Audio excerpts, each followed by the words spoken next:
we want everybody to take their mountain. Their mountain is whatever ideas, dreams that have been put inside of them. We want to see the fullness of that expressed. Whatever stage that somebody's in, I would just encourage to dream about, like, what are the talents that you have and what are the things that make you come alive. Wherever there's brokenness, God has a kingdom revolution for every industry. All right, welcome everyone to another episode of Take Your Mountain. I'm your host, Jason Weimer, and today we have the pleasure of interviewing another Gratuitous partner, Skip Johnson. Welcome, Skip. Hey, great to be here. Excited to have you on. Like we've done in past interviews with partners, we just kind of want to get to know each other better for the audience benefit. So maybe just start off with a little bit of your upbringing, kind of where your roots came from, a little bit of what your childhood was like, kind of leading into your adult pursuits. And the question there is like, how far down the rabbit hole do you want to go? Because our childhood, our upbringing, it certainly, might feel like a wavy path, but then you look back and you're like, okay, this is how I got here. God brought me here. I grew up in a small town in northern Minnesota, Hibbing, Minnesota, home of Bob Dylan, Kevin McHale, the town that moved, the world's most expensive high school. Fun story for you history buffs, as Andrew Carnegie and Rockefeller had interest up there, and they basically the iron ore deposits were under the town of 18,000 people, so they paid to move the town, and in exchange they built an incredible high school. So those were kind of our claims to fame. Small town. My dad was a teacher. Mom stayed home until maybe I was junior high age, and she went back to teaching. And you can't tell it here, but I'm 6'5", not your typical wrestler build, but I wrestled through high school. Dad was the coach. I was kind of born into it, and share that because I think it led to work ethic. It led to a willingness sometimes to put your neck out there, because on a wrestling mat you got a team component, and you want to perform for the team, but there's nobody to blame except you. So did that, went to North Dakota State in Fargo, North Dakota, originally for architecture, because I knew I loved design and ideas and space, and pretty soon realized business was more of a passion. Jason, you and I in some ways are cut from the same cloth. Looking back, I was always more comfortable actually around adults as a kid than I was, like, I wasn't out playing. I wanted to listen to my uncles talking about the deal that they did, the business that they had. My grandpa was a successful investor, and I gave him $1,000 as a 13-year-old to invest. And I think he was like, what the heck? Who's this kid? And it's like, well, I didn't spend any money because we lived in the country, and I mowed a lot of lawns, and I knew that like the stock market could grow. And so that was the beginning of an investing journey, and kind of, I don't know, passion for entrepreneurship, deals. And got to college. I'm like, how long do we want to go here? Because my story could last a while. That's sure. No, was the question. I'm just curious, what did your grandpa do? Did he open up a brokerage account for you, or what did he do with that for you? I wasn't raised with much wealth, but when my grandparents on the other side passed away when I was really, really little, when the family sold the house, there was a little bit of money left, and my parents put a bit of money in, I guess, some kind of an UPMA account or whatever, a uniform trust for minors. It was basically a college account. Cool. And so I got to see, over the years, like sometimes we'd have to file a tax return because my grandpa was a good investor. And so I was like, I made $600 on that account last year. Like, I should do more of that. Here, Grandpa, here's $1,000. And I think he's like, oh my gosh, I don't want to lose my grandson's $1,000. Big responsibility. But, I think, he explained, like, he'd talk to me about, you're investing in some of the greatest companies on the planet. And I always thought that was interesting. That's cool. So pretty early got me shifted towards a mindset of business, investing, entrepreneurship. Getting to see some of the results of that in extended family was just always it did something. I liked it. I just liked it. I think a lot of people resonate with that in the sense of, I think people hear about investing, entrepreneurship as ways to financial freedom, but I think for a lot of people who don't have a background maybe in their family or any kind of models to follow, it can be kind of like a cool idea, a nice idea maybe for somebody else, but like how to figure out how to make that transition from taking the safer route, working a job versus going off doing your own thing. Sounded like you started off similar, like going to college, the more of a traditional path. Maybe share a little bit how you made that transition, when felt appropriate. Some people, put their 20s in and work the ladder for a while and then find a thing to go off into. But some people are just like kind of know earlier on, like, hey, this is what I was meant to do. Maybe share a little bit what was your entrepreneurial path? How did you get to where you got to launch into your career? Yeah, absolutely. To get there, I think I'm going to go back a little bit. So I grew up in the church. Pretty early age, I knew that, Jesus was the answer. I wanted him. But also in a weird kind of I guess I'd call it like a broke Christian mentality. Like, how much is too much when, are you chasing money instead of like, and if you're really spiritual, if you really love the Lord, you'd probably be a missionary in Africa or a pastor. Like, I thought those were like the two spiritual career paths that I could have chosen. And I wasn't like really drawn to either of those. I always had some fascination with finances, with business, didn't know how to do that. I think had this inclination that I really wanted to have, to make money someday. And honestly, that came probably out of two areas. That came out of maybe the pain of not having a lot. We didn't have much growing up. But it also came out of just like somehow I was wired as like, I love problem solving. I like thinking about things. I was always quick with like math and numbers and stuff and figuring things out, but not sure where the career path would go.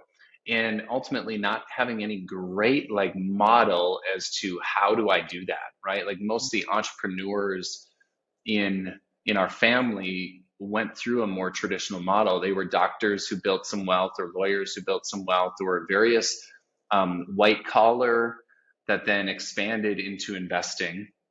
And then there was maybe one blue collar business, which was a family lumber yard.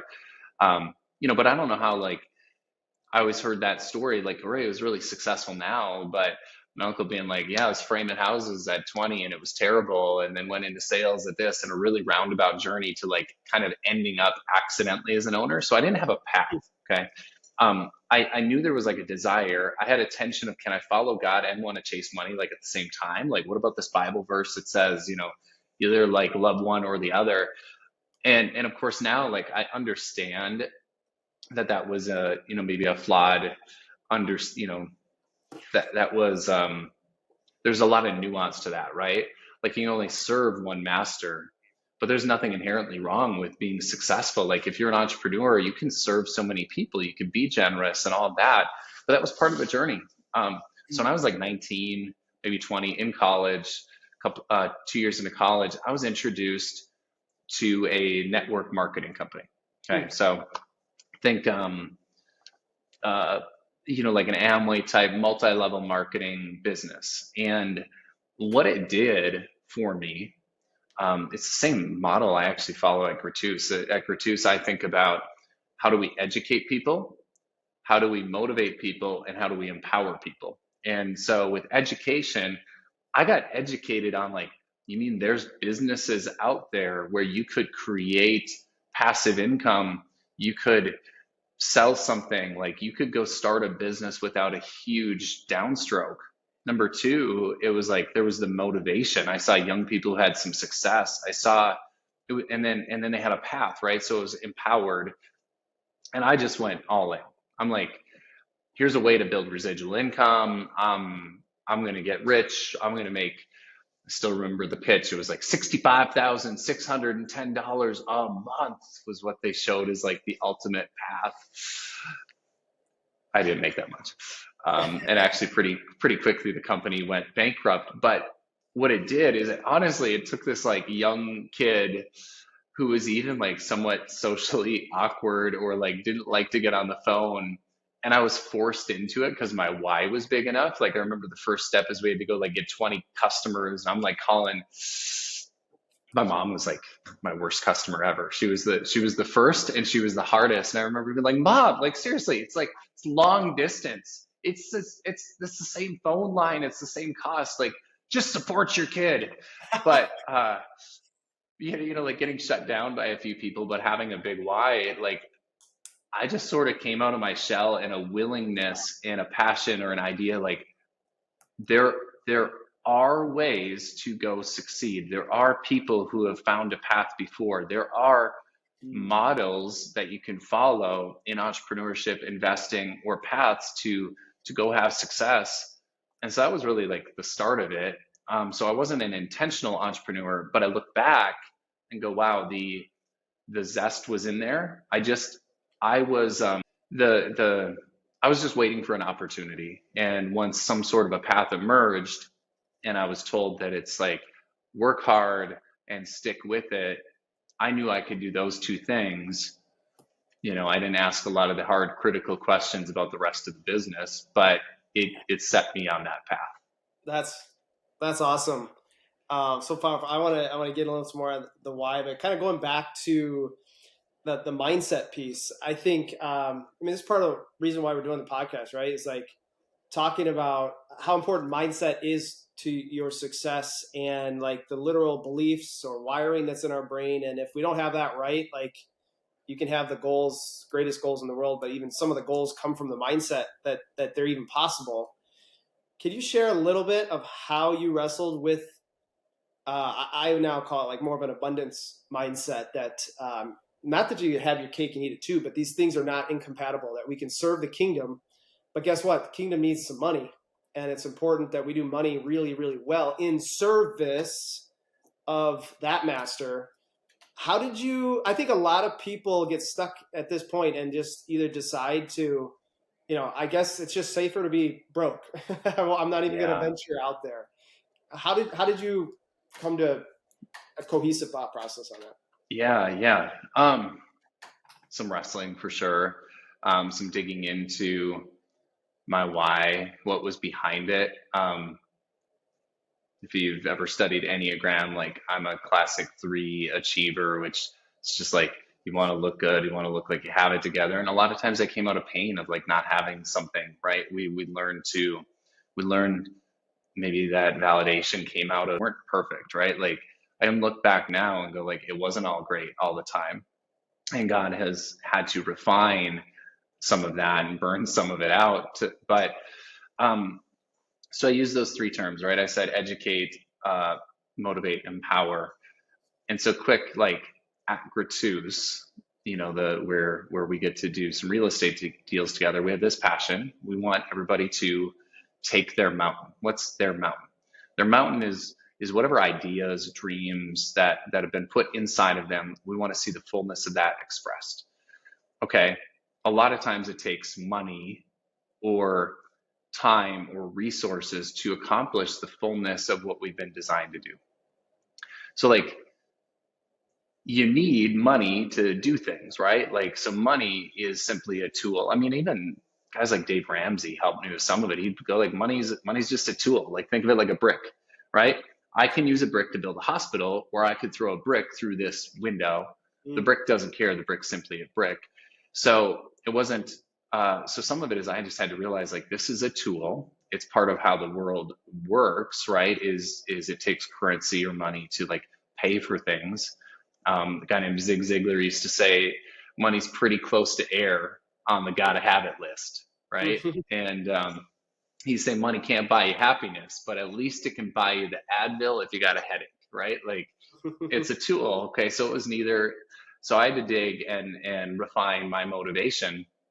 But then like beyond that, if I go to like the educate, motivate, and empower, even our time together, Jason, we've known each other 14 years. you helped educate me on some of the power of entrepreneurship, of investing, right? I became deeply convinced that if you truly understood the power of investing in like private deals, passive real estate, like you'd realize that that can lead to maybe outsized outcomes. That can lead to financial, a high likelihood of financial success, right? But, so it's like you get educated on it and you're like, cool, how can I do it? Well, then sometimes you need to like the motivation, like, is there somebody that's done it before? Is there like a well-trod path? Is there, a journey to it? Okay. So bringing that all together and empower, right? Like that's part of why we built a fund that had a easy accessibility, low minimums, was we want to help empower people on that journey with the tools so that they can go after their thing. Not that we're the only path to it, but it's like we want to help people take their mountain ultimately. So we built this thing, this fund. Um, so, over time, I've gotten to meet some really amazing people where, work-life balance, like you gotta, work and balance it out so I can get to my kid's school or this thing. Like it's kind of a lie. I think you need to build a life you don't need to run away from. You need to have more work-life integration. A friend of mine uses this phrase. He calls it "do business, do life." Like you don't extricate the two. Like you actually can like grow a great business, grow a great life at the same time. And realizing that there were examples of people out there that were prioritizing their family, they were prioritizing their kids. They weren't just like giving their family leftovers. And I had to, learn some of that the long way. Like we can probably get into this, but if we continue the story, I sold the business in 2020 because I got to a point where I realized like the motivation, like I'm running so hard after a business that my bride, Amy, my three daughters, Selah, Ari, and Hayden, they were getting the leftovers. And even in the continued refining process, it's like realizing that wasn't necessary. I could have put boundaries in place. I could have said no.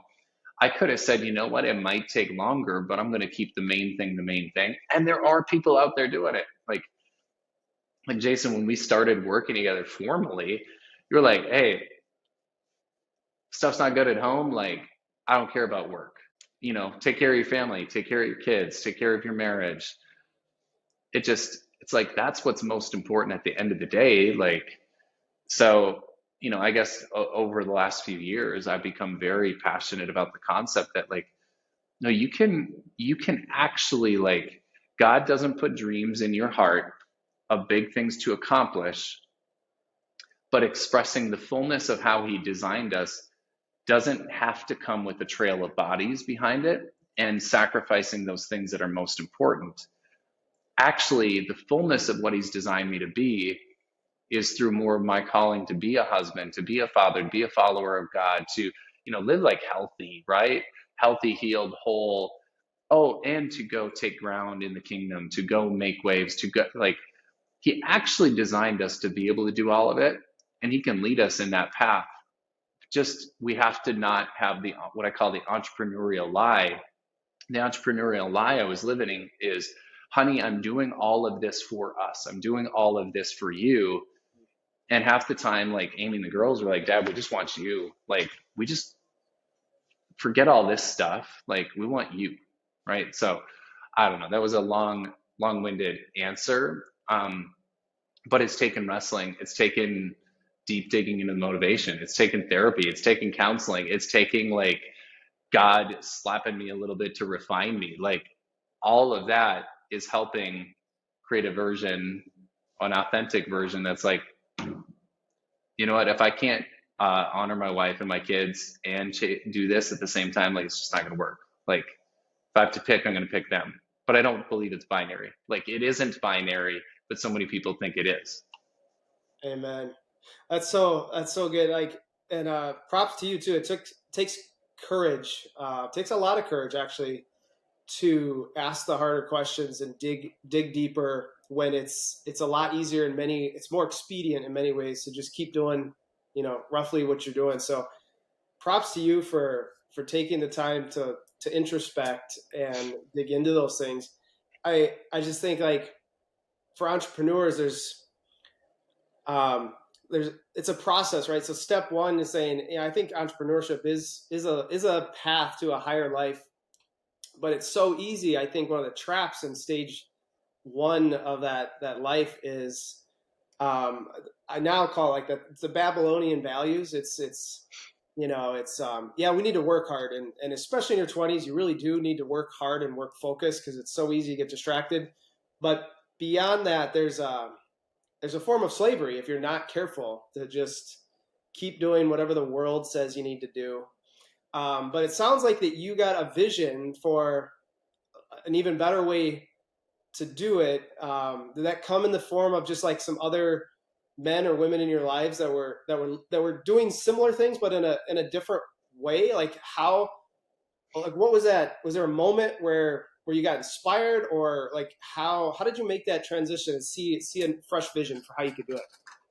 Yeah, inspiration,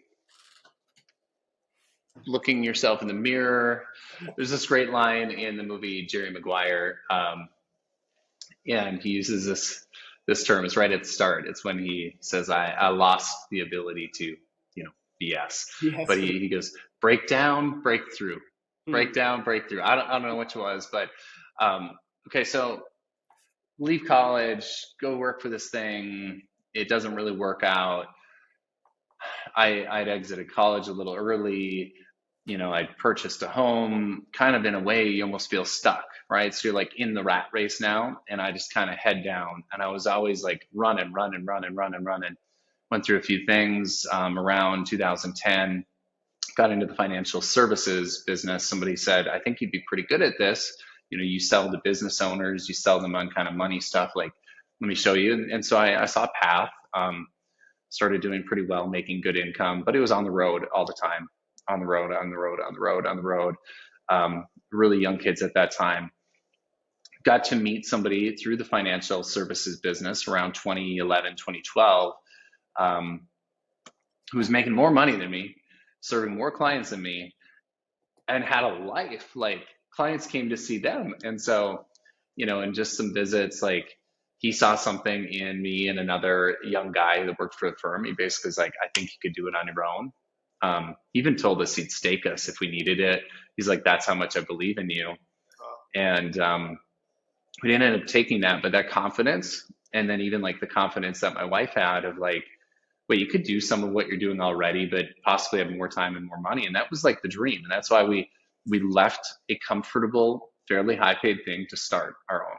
And it went really well. And it was actually really fun for a while, but call it that Babylonian influence, if you want to think of it that way. Like, the financial services industry, they'll parade you on a stage if you're doing well. It's about production, wine and dine you, like, and man, can that business feed the ego? Gives you some fun trips. You can make some money. You get the fancy watches or whatever. And it feeds everything like carnal that says, how boy, I'm good enough now. And you're constantly chasing it, but it's a hamster wheel of production. And so we grew a thing, like 55 employees, fastest growing, one of the fastest growing firms in Minnesota year after year after year, fastest growing in our industry. Year after year, made the Inc. 5000 list a bunch of times, even made like best places to work list. And COVID happens, it's early 2020, and I'm feeling just like torn. I'm kind of like, I joined a program called Strategic Coach. And I remember my coach, Chad Johnson, amazing guy.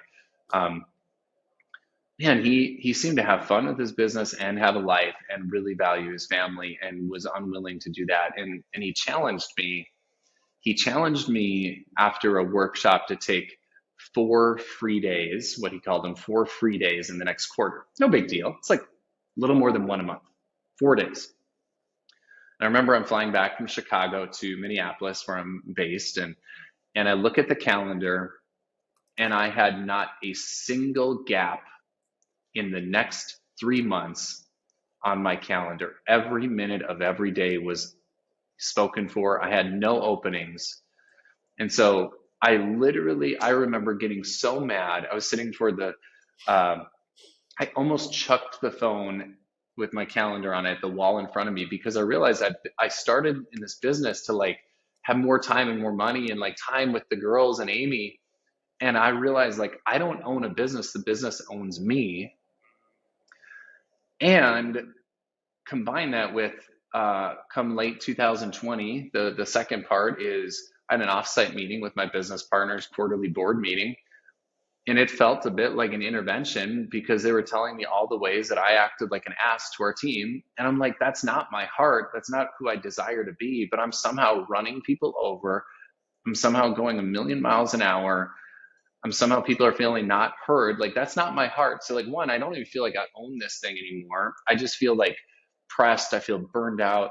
I feel like I'm and it was a breaking point. So breakdown, breakthrough. I call it a breakthrough. Amy says it was my breakdown, but like I got really honest that this was not the life that we wanted to build, and that I was living in some unhealthy ways and patterns. And we decided to take a break. I had the opportunity and the blessing with my partner's support to take a sabbatical and just get real clear. And actually, Jason, it wasn't planned, because we had golf that Friday.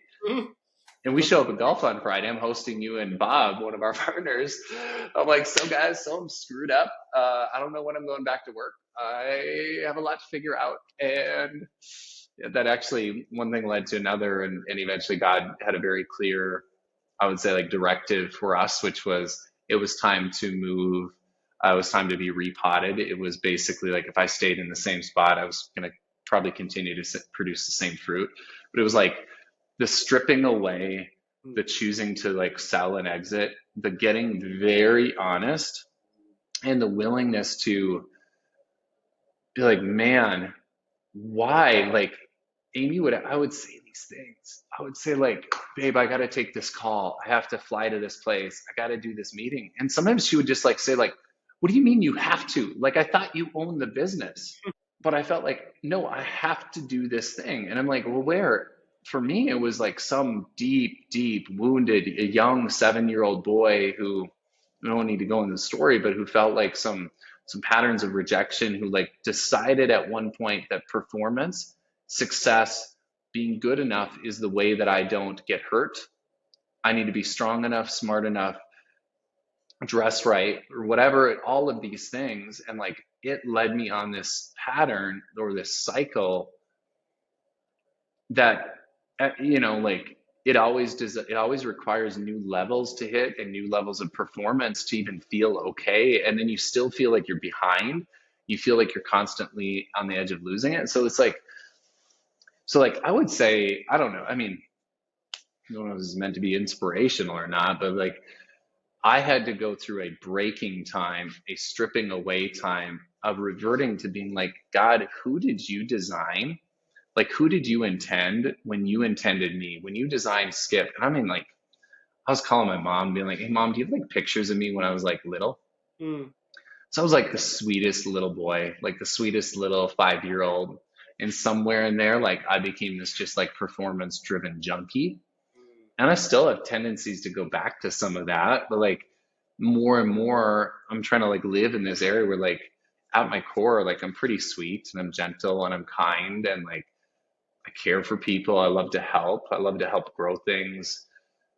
But I truly, truly, truly like love my wife and my kids, but somehow like I wasn't making like intentional decisions. I almost was like falling to my programming, which was like, gotta go, gotta go, gotta go, gotta, it's not okay to sit. So, and I don't know, this might have been unclear, but I had to look it in the face, had to be real honest, had to start exploring, be like, God, what do you have for me?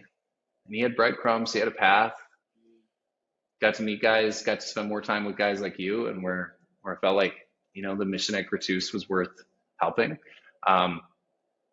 where the idea of an integrated life where you could do business and do life, like you could have a family friendly lifestyle and maybe grow something successful. Those two didn't need to be like, those could actually be intertwined and not like separate decisions.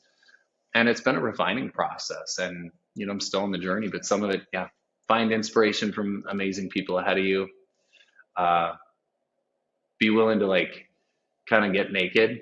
And what I mean by that is just stop hiding. Like I had so many masks on that like nobody saw the real me because the real me built this facade to be okay, to protect myself. And finding some safe people, you and Bob, Austin. I mean, a few of you guys are like some of my comrades who I get to be real and authentic with, and a few other close folks. And it's like we just journey together. We linked arms and we're like hold each other accountable, tell each other when we're being a pain in the butt.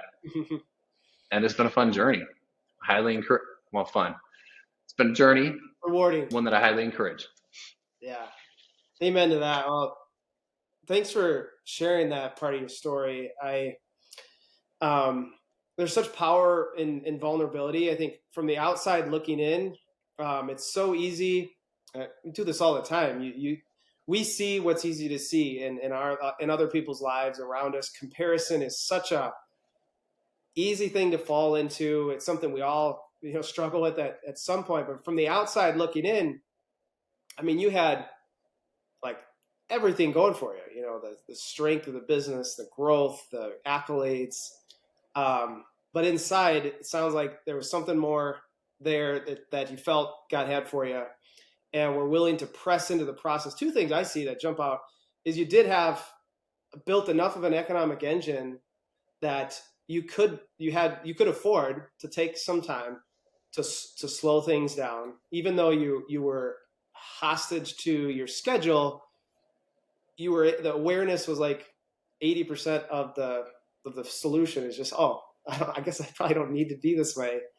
But to take the time to figure out how you could do it another way, that takes like a lot, like I said earlier, like a lot of courage and a willingness to go deeper. So just want to again affirm that. And I just think it's such a relatable thing that people are internally struggling with this stuff, trying to figure it out. It's kind of universal, but it's something that we don't openly easily share. And so when someone like yourself, shares that part of your story, I feel like it just opens up people to connect to that and think these deeper things. Like we truly believe God put us on this earth for bigger reasons, and we've got to find a way to pursue what we consider worldly success while also seeking these spiritual things. And so thanks for that. I think one of the other things you shared was just, you didn't use it today, but this idea of being under construction, or that period of time where I think you used, well, maybe share a little bit about that. Like, I think you changed the words that you used to describe the situation, but how did it? I remember exactly what you're talking about. Yeah. How did it feel? All right. So I go on this, sabbatical time. And yes, I was so fortunate. Like most people can't take, it was like an indefinite amount of time, right? I was going to take a month, 2 months, 3 months off, figure out my crap. And then I was going to go back to work, excited to be the healthy version of me in it. And of course, God had different plans, but you're in there, right? And you get honest, you start getting face to face of like, I left a wake in my path, and like, I actually care for these people, but it was like lead follower, get out of the way. And I screwing up. Right. And then, I'd made some mistakes. Like I deeply hurt my wife, Amy, in some ways. I didn't feel like that. I felt like a disaster. And I was telling a friend, a pastor, he runs a cool ministry. He's one of my guys, and we're like sitting down, and I'm telling him all the cool, like in retrospect, all the cool ways that God was working in my life. But like, I started the conversation by being like, all right, so I'm a mess. I tell him all these cool things and like miracle stories. And then I end with being like, so clearly I'm a mess. And he goes, whoa, skip. He's like, can I stop you here? It's like, your story gave me goosebumps like 6 times in the last hour. He's like, how about instead of saying you're a mess, he says, how about we start looking at it like you're under construction? You know what? Construction sometimes is messy. Construction, it sometimes takes a little longer than we expect. construction, sometimes during the process and to the neighbors, they might see a big pile of dirt. We know we're doing the foundational work. We're digging in. Because, but I also know through the story, and we can look at this and we see the fingerprints of the architect and the builder all over it, and you can trust that God's got a good plan and he's building something really great. And it shifted to where like now I just know like, hey, I'm still under construction. So I feel awkward at times, like being on something like this to like tell a story and hopefully inspire people. And it's like, man, I'm still figuring this stuff out. What even God's been showing and revealing lately is like, he's got a scavenger hunt for me and it's fun. He's got clues that he's hidden and it's going to make sense. Like, I don't need to see the entire thing, but he'll put a clue. He'll lead you to a next spot. And if you're open and you pay attention to the clues and like following his path is far better than just like charting my own. And I've charted my own plenty of times, but he's always there and he's patient and he's good. And like when we come back to him, we're like, okay, I surrender. So, surrender versus self-reliance. Like that's the spot that like I sometimes want to like seize control but going back and going like, all right, he's refining, he's got me under construction and he's building something great. And he'll give enough like insight where you're like, yeah, like he is doing some cool stuff. Like I'm going to be okay. Amen. Well, from an outside observer, I remember I wasn't the guy to share that message, but I remember like, there's probably something I should say because the way you're talking about it is like kind of has I don't know if I'd say a negative connotation, but it's like, oh, this is amazing. Oh man, my self-talk on that, I was like, I was just like, I'm a disaster. I'm horrible. Who the beep am I right now? Like, and instead it was like, nope, God's working on me. I'm under construction. Yeah, you were one to definitely inspire and bring kind of a calming voice. You're like, I think the word used at the time was refining. Just a refining time. That's the word that even came more recently. And as high achievers, right? I think this is the part that's so powerful in sharing stories. Like anyone that's interested in these types of topics we're talking about is somebody that desires more for themselves. And it's so easy though to carry that burden that, oh my gosh, I'm called to big things and I have to, you always feel behind the eight ball, right? Or that's a very common way to feel.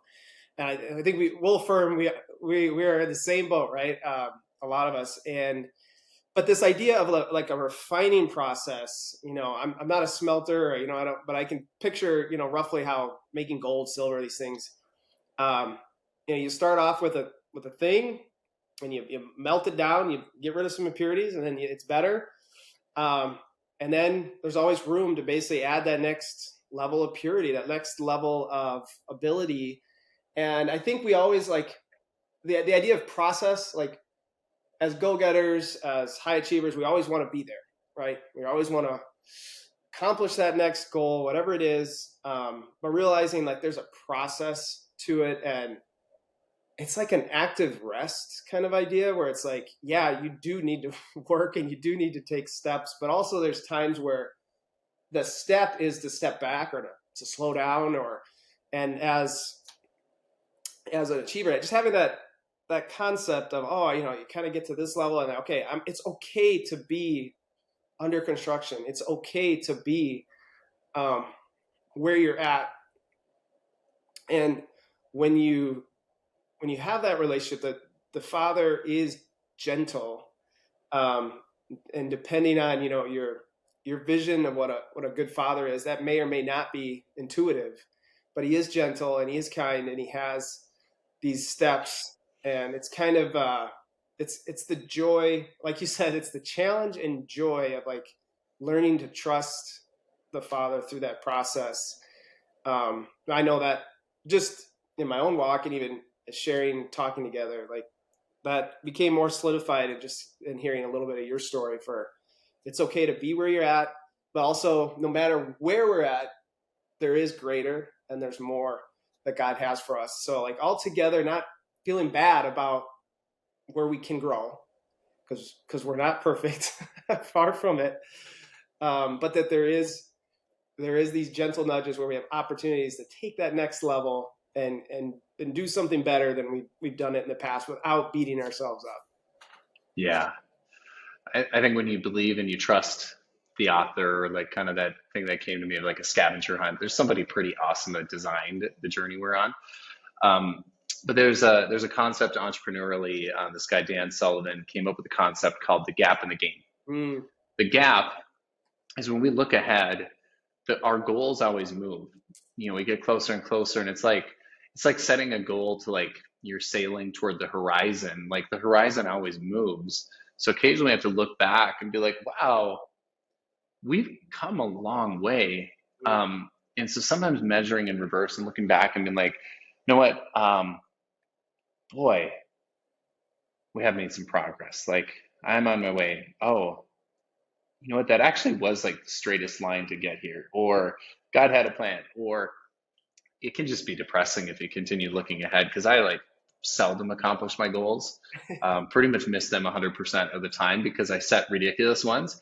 But if I look back like 10 years ago, like where I am now is like way ahead of what my goals would have been a decade ago. mm.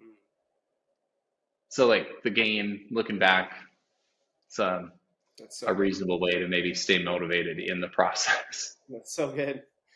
Um, well, yeah, as you share, one of how we like to move towards the end is thinking a little bit more future, kind of caught up in the past, talked about some things today, but um, just in your personal walk or personal or business, what, where is God speaking to you, and what are you excited for the work He's doing, either in your life or just as you look out the next year, 5 years, whatever? Like, what's exciting? What gets you motivated and passionate? Yeah, I'm still trying to figure it out, right? Like how this all works. But the visual I have is like a Venn diagram. And specifically, when it kind of first emerged for me, was three different circles. And one of my circles was kind of business and finance, entrepreneurial, like stuff we do at Gratus, came out of the personal finance, wealth management world. And like that was like a circle and some things I really, really enjoy. But then I love serving at my church. I'm part of this thing called Kingdom Builders. We try to help instill and develop generosity amongst the congregation so that the church can take ground and make waves and improve things. And I mean, I was at a thing at church last night, Tuesday night, and our church had like 6 or 7 different groups going on. It was like Dave Ramsey, it was revival parenting, Alpha, Foster One for foster parents, like divorce care, a freedom subgroup. Like it was so amazing. And like that stuff gets me fired up to be like, I can help an organization that is helping hundreds of people on just a random midweek Tuesday night. Like I love that. But then, like we have this property in northern Minnesota. Um, it's an old farm. We call it the Riverbend Refuge. And over the last few years, we've had hundreds of people come to it to go through these retreats. And specifically, we've led these retreats with an organization, Wild at Heart, John Eldridge, 4-day men's boot camps. My wife and some of our dear friends co-host these women's ones, same things. They're called captivating retreats. And, it was like, that's a circle. Like that's something I love and I'm passionate about. I love this stuff at my church. I love business and finance. And the revelation for me has been, you know what, like my real like center is going to be when those circles overlap more and more and more. And what I'm beginning to trust is that I don't need to know exactly how it's all going to work out. I need to stay focused in the mission and led by God, and that He actually has. The Japanese have a principle like that. It's called ikigai.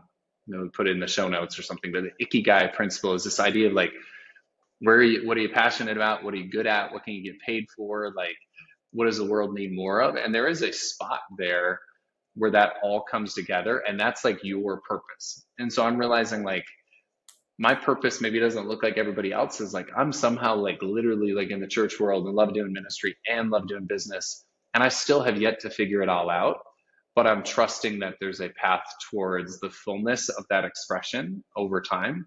And it's exciting. You don't have to feel like a square peg in a round hole. Like along the way, of course, I still got to like work and do things to get there. But like, I've seen enough breadcrumbs to know that I'm on a path towards living in the center of how God made me. And that's, that's going to be me helping take my mountain. It's going to be me helping serve others to take their mountain. Is like the fullness of me expressed is going to serve a bunch of people, probably have a lot of fun, and have a very full, rich life along the way. And I mean, what more can you ask than that?